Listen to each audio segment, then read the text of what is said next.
चाहिँ यो नेपाल एसबीआई ब्याङ्कको चाहिँ गार्ड हुनुहुन्छ। सुरुमा के भएको थियो तपाईँलाई? यहाँ चाहिँ ब्याङ्क लुटिएको छ होइन, अनि तपाईँमाथि चाहिँ यहाँ यसरी आक्रमण भएको रहेछ। अनि यो घटनाक्रम चाहिँ कसरी घट्यो? यो घटनाक्रम कसरी घट्यो भने अब हामीलाई चाहिँ अब त्यो यहाँ हामी भान्सामा यहाँ हामीले खाना पकाएर खाने एउटा रुम छ माथिपट्टि। त्यो रुममा चाहिँ खाना पकाइरहेको थिएँ। अचानक मान्छेहरू माथि आएर 6-7 जनाको टिम आएर खुकुरी 4 जनाले खुकुरी देखाए, 2 जनाले पिस्तोल देखाएर मलाई अट्याक गरेर बाँधेर लडायो। खुकुरीले पनि हान्यो, हात पनि घाइतिरहेको छ। धेरै चोट भएको छ तपाईँको यहाँ? अलिक गहिरो चोट भएको छ। अनि यहाँ अलिकति तलसम्म पुगेको छ। अनि अहिले त हस्पिटल गएर अलिकति भयो। यहाँ चाहिँ तपाईँ त्यतिखेर चाहिँ तपाईँ एक्लै हुनुहुन्थ्यो या अरू स्टाफहरू पनि हुनुहुन्थ्यो? स्टाफहरू खाना खान जानुभएको थियो। एकजना कति बजेको समय हो यो? 36 बजेको, त्यो साँझमा 36 बजे।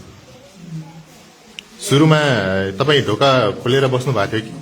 ढोका खुल्लै थियो। ढोका खुल्लै थियो? ढोका खुल्लै थियो। यो ढोका लागेको थियो। तपाईँ यसमा बस्नु भएको तपाईँ यो रुममा? यो रुममा त्यो ग्यास भएकोमा। अनि पछि चाहिँ यहाँ चाहिँ सामानहरू छताछुल्ल भएको रहेछ। यता चाहिँ के भएको? यो चाहिँ पछि गएर सरहरू आइसकेपछि बन्दक बनाएर त्यहाँ लडाएको।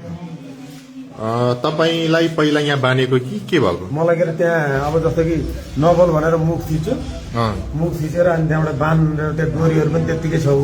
त्यो कपडाहरू कतिजना सरहरू हुनुहुन्छ यहाँ? यहाँ हामी जम्मा यहाँ बस्ने भने 4 जना। 3 जना सरहरू। जस्तो तपाईँलाई यहाँ यो रुममा जस्तै यो गेटबाट यहाँ माथि यो ढोका यो स्टेयरबाट माथि निस्किने बेलामा यो पहिलो ढोका छ होइन? अनि यो ढोकामा आएर तपाईँलाई अचानक आक्रमण गर्यो।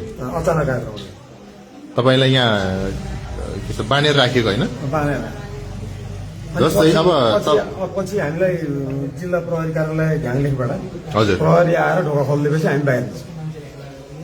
जस्तै तपाईँलाई यहाँ चाहिँ बाँधेर राख्यो, तपाईँलाई चाहिँ मुख थुनेर राख्यो होइन? त्यतिखेर त उनीहरू यहाँ लुकेर बसेको कि के गरेर? बाहिर बसिरहेको थियो, ड्युटी बसिरहेको थियो।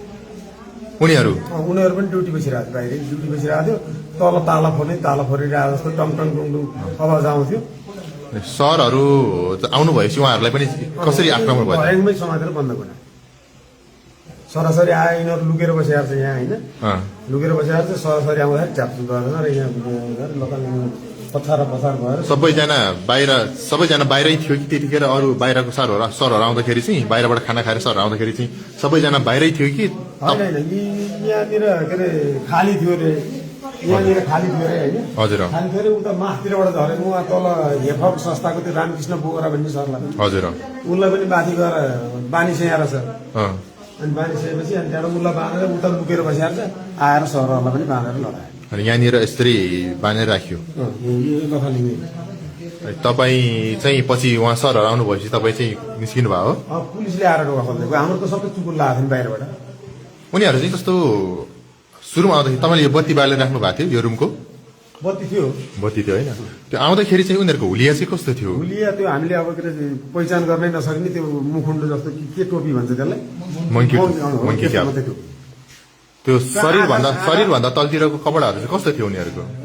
एउटाको चाहिँ याद छ। अब त्यो पडक्रा पुड्नु हान्न थालेपछि त्यो दिमागले काम गरेर त्यति याद भएको चाहिँ कस्तो छ तपाईँको? याद भएको चाहिँ एउटा जामा जस्तो तल त्यो एउटा भन्छ नि कुर्ता लाउँछ नि, कुर्ता हो त्यस्तो कालो कुर्ता लगाएको मान्छे छ एउटा लामो। केटा नै केटा होइन? केटै। उनीहरू जस्तै एउटै उमेर समूहको जस्तो देखिन्छ कि अथवा त्यो कति उमेर समूहको जस्तो चाहिँ देखिन्छ उनीहरूको? हामीभन्दा त धेरै भाइहरू हो तिनीहरू। त्यो बोलीको हिसाबले अनुहार त स्पष्ट हामी देखिएन होइन? हतियारहरू चाहिँ के थियो? हतियार चाहिँ 2टा त्यो सेतो खालको त्यो स्टिलको जस्तो पिस्तोल देखियो। खुकुरी चाहिँ ठुल्ठुलै त छ, लामो त्यही मारै हान्ने जस्तो। 4वटा खुकुरी थियो, 4 जना। हजुर